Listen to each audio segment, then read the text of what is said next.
Salut à tous ceux qui sont nouveaux, bienvenue.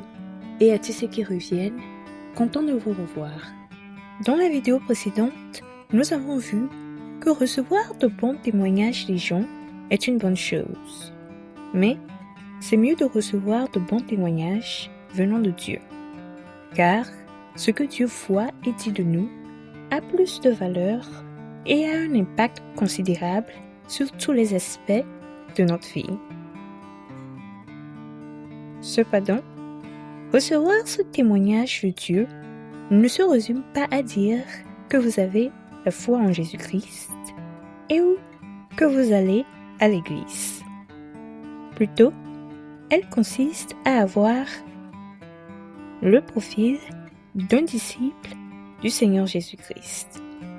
C'est pourquoi, dans la vidéo d'aujourd'hui, nous verrons comment la charité et la bonté font partie de ce profil et pourquoi, en tant qu'enfant de Dieu, vous devez avoir ce profil.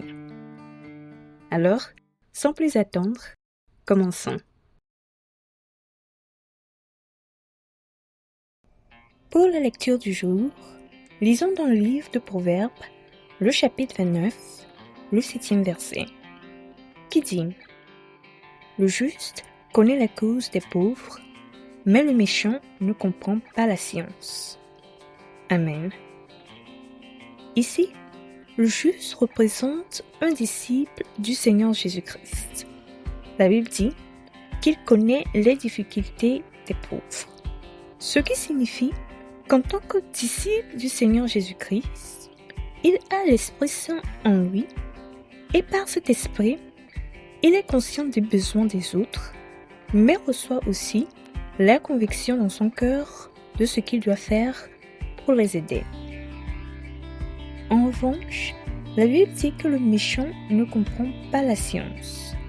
Ici, le méchant désigne ceux qui, bien que se disant croyants, ne sont pas des disciples, mais plutôt des religieux. Ils ne se soucient que d'eux-mêmes et n'ont peu, voire aucune considération pour ceux qui sont dans le besoin. Et à cause de ce profil de méchants, ils ne peuvent tout simplement pas obtenir la compréhension de Dieu, ni même la conviction de faire le bien aux autres. Maintenant, une petite question pour vous. Êtes-vous un disciple du Christ?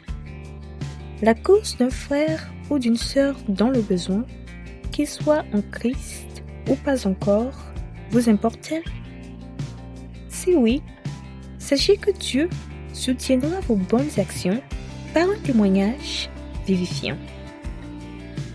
Et un merveilleux exemple biblique de cela pour vous encourager est l'histoire de Tabitha, aussi appelée Dorcas, une disciple du Seigneur Jésus-Christ à Joppé qui faisait beaucoup de bonnes œuvres et de d'aumônes.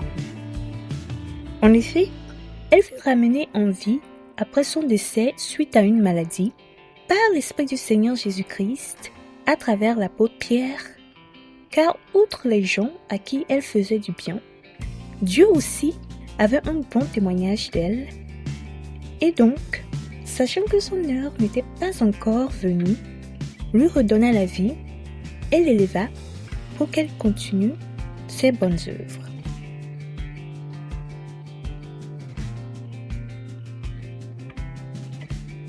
Bien-aimés en Christ, lorsque vous acceptez le Seigneur Jésus-Christ comme votre Seigneur et Sauveur personnel, votre identité en Christ ne devrait pas être résumée à celle de quelqu'un qui ne va à l'église que les dimanches et ou réduit à celle d'un simple religieux.